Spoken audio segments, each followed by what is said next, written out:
Olá, seja bem-vindo ao canal Tessitura Extensiva, o seu canal de apreciação e percepção musical, cujos pilares são a informação, o conhecimento, a opinião e o respeito. E o assunto de hoje é qual tipo de voz?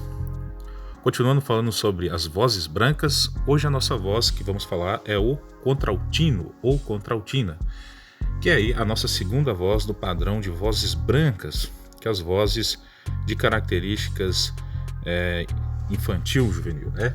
Essa voz aqui, o contraltino, é a voz que vem consequentemente ali em termos de padrão, né, de tessituras, partindo do mais agudo para o mais grave das vozes infantil e juvenil. Essa vai ser a nossa segunda voz, né? Que vai ser estudada no dia para vocês aqui no canal. Mas antes, ao término do vídeo também, deixe o seu like se você gostar e também se inscreva no canal para que o canal possa crescer também, tá certo? E eu vou estar usando para vocês aqui o mesmo modelo a qual usei no primeiro vídeo que eu mostrei lá sobre a voz do sopranino.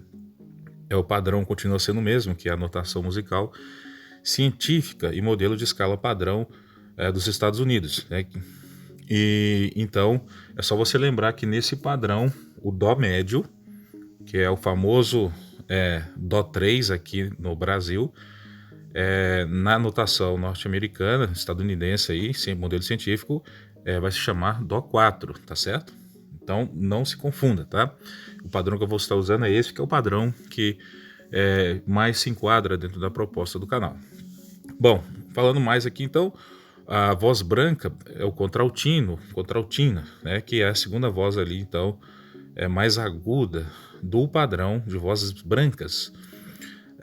A tessitura base do contraltino também vai ter as suas variações, né, em questão, que começando então o contraltino ali, cuja característica ainda tem uma característica infantil, ela vai ter uma tessitura base do Si3 ao Lá5, que é a tessitura base geralmente aí para os contraltinos que estão começando a ter essa mudança para a voz do contraltino, né? Ou que já,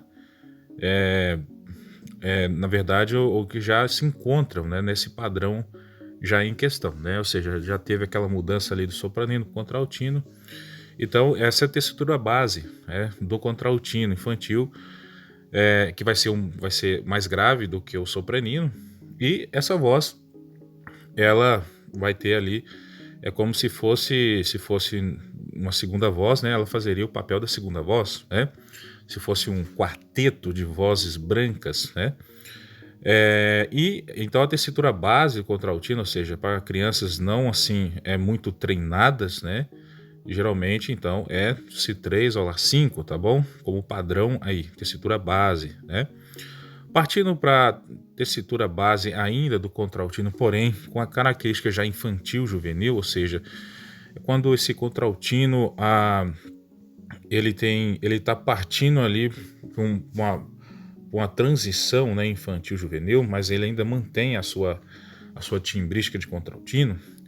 Esse padrão ele vai crescer um pouquinho, né, um pouquinho mais grave, obviamente, né? Ou seja, agora é do Sol 3 e vai ao Lá5, né? Do Sol 3 ao Lá5,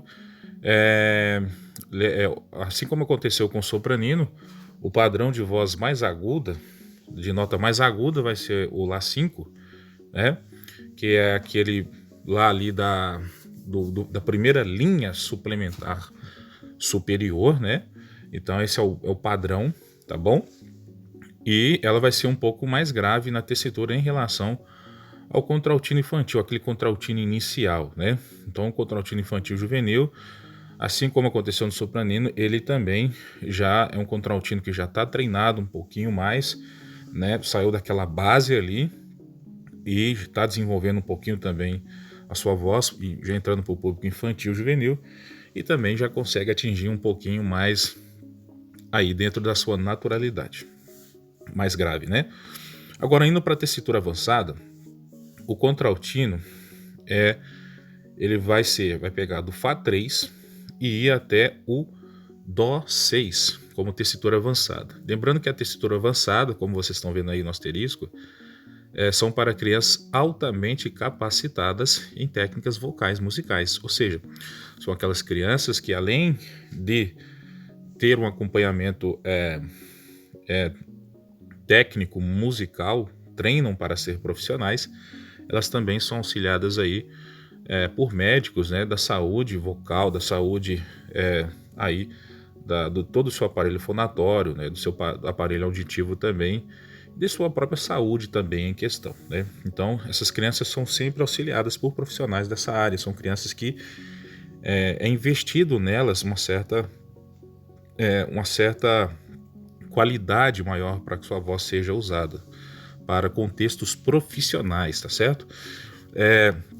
A tessitura avançada, então, é para o público que vai geralmente utilizar aí isso por uma forma mais profissional, como eu já disse, mas, claro, não é privado para a pessoa querer estudar, né? Mas como eu já disse lá no Sopranino, e eu vou continuar sempre falando isso para vocês, até chegar às outras vozes, não é bom você fazer isso se você não for utilizar a sua voz para poder cantar profissionalmente, né? Então, se você não for usar profissionalmente, fica ali nas tessituras base mesmo, que já é o suficiente, né? Não vai pesar tanto para você. Então, isso são as características aí da sua tessitura, a qual é a voz do contraltino, tá certo? E no próximo vídeo eu vou estar mostrando para vocês as características ali e particularidades dessa voz em questão, tá certo? Então, nos vemos no próximo vídeo, até lá.